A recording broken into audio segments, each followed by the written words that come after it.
अस्सलाम वालेकुम रहमतुल्लाह दोस्तों, welcome to my channel.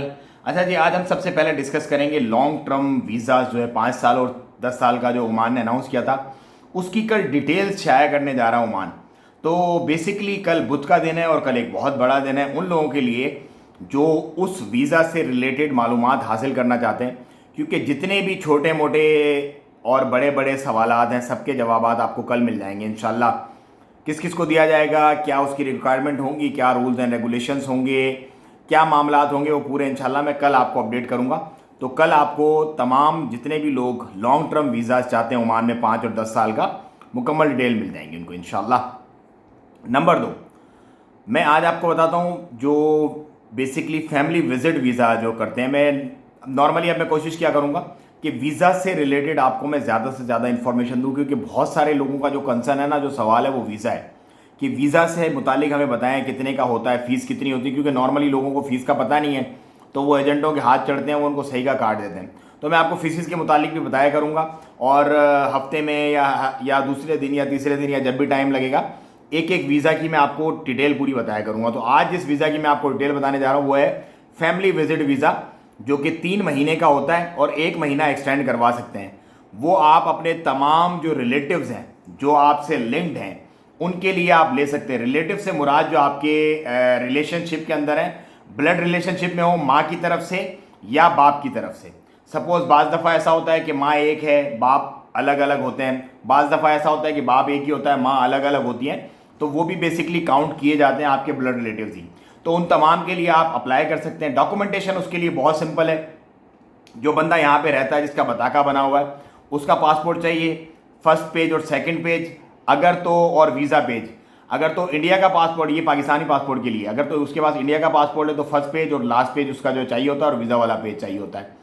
Number 2, उस बंदे का, जिसको बंदा या बंदी जिसको भी आप बुलाना चाह रहे हैं, उसका पासपोर्ट का फर्स्ट और सेकंड पेज और उसकी 2 अदद फोटोग्राफ्स आपको चाहिए ब्लू बैकग्राउंड के साथ, जो यहाँ पे रिक्वायरमेंट है इमिग्रेशन की।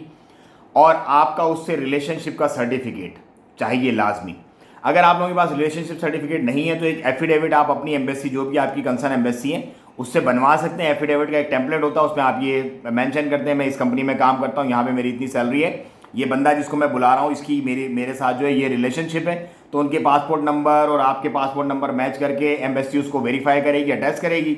उसके बाद आपने वजारत खारजिया जाना है ओमान की, जो कि समंदर के पास आपने देखी होगी बहुत सारे, जहाँ से आप लोग अपने निकाहनामा वगैरह सारी चीज़ें वहीं से अटैच होती हैं।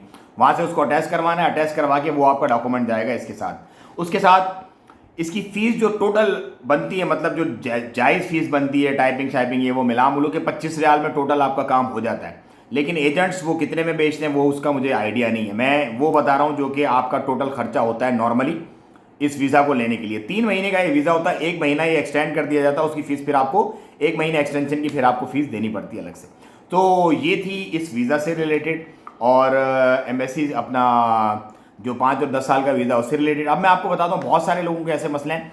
सपोज़ मैंने कुछ कमेंट पढ़े लोगों के, उन्होंने कहा था यार मेरे अरबाब की डेथ हो गई है और मेरी कंपनी जो है वो अब 2-3 साल से उसका कोई वाली वारिस नहीं, मुझे नहीं पता मैं क्या करूँ।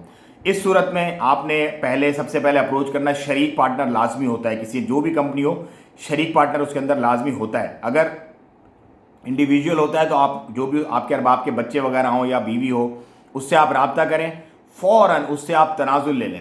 क्योंकि कंपनी अगर बंद भी होती है तो आपको पता सिजल वाला जो उसका रिन्यूअल के जो फीसेज हैं वो चलती रहती है। वीज़ा की फ़ीस एक मिनिमम अमाउंट, एक मैक्सिमम अमाउंट के बाद जाके बंद हो जाती है, लेकिन जो कंपनी की सीआर की जो फीसेज होती है वो चलती रहती हैं, वो भले 8 साल हो 10 साल हो। अब 2020 के जून से लेके और दिसंबर 2021 तक वो माफ़ कर दी गई है कोरोना की वजह से, लेकिन इससे पहले और इसके बाद की जो भी होगी वो आपको पे करनी पड़ेगी। तो आप जाएँ फ़ौरन उससे तनाजुल लें, नकल लें, यहीं पे जो आपको दूसरे अरबाब को वो ट्रांसफ़र वगैरह अगर कर सकता है तो ठीक है, वरना आप एग्जिट लें और उसके बाद नए अरबाब की वीज़ा पे आप आ जाएं। क्योंकि उसी पे अगर आप बैठे रहेंगे तो वो फिर बहुत लंबा चौड़ा आपका हिसाब किताब हो जाएगा, आपके वीज़ा का भी फ़ाइन आपको पड़ जाएगा, आप इलीगल भी हो जाएंगे यहाँ पे, और बहुत सारी चीज़ें आपके ऊपर पड़ जाएंगी। तो ये मोस्ट ऑफ केसेस में इसी तरह होता है लोगों के साथ कि उनको पता ही नहीं होता उनका अरबाब कौन है, और वो बस चलाते रहते हैं, काम चलाते रहते हैं। जब उन्हें एहसास होता है कि यार वो अब तो बहुत देर हो गई, फिर एक लंबा चौड़ा फाइन पड़ा होता है जिसे वो भर नहीं सकते। सो ये थी आज डिटेल एक वीज़ा के बारे में, और एक छोटी सी आप लोगों को मतलब जो प्रैक्टिकली चीज़ें चल रही है उसके बारे में। कल मैं इंशाल्लाह आपको मज़ीद कुछ अपडेट्स करूंगा, कुछ नए वीज़ा की फ़ीस के बारे में और कुछ नई इसी तरह के एक्सपीरियंसेस के बारे में। मुझे तो इजाज़त, वीडियो को ज़्यादा शेयर करें, चैनल को सब्सक्राइब करें। अस्सलाम वालेकुम रहमतुल्लाह।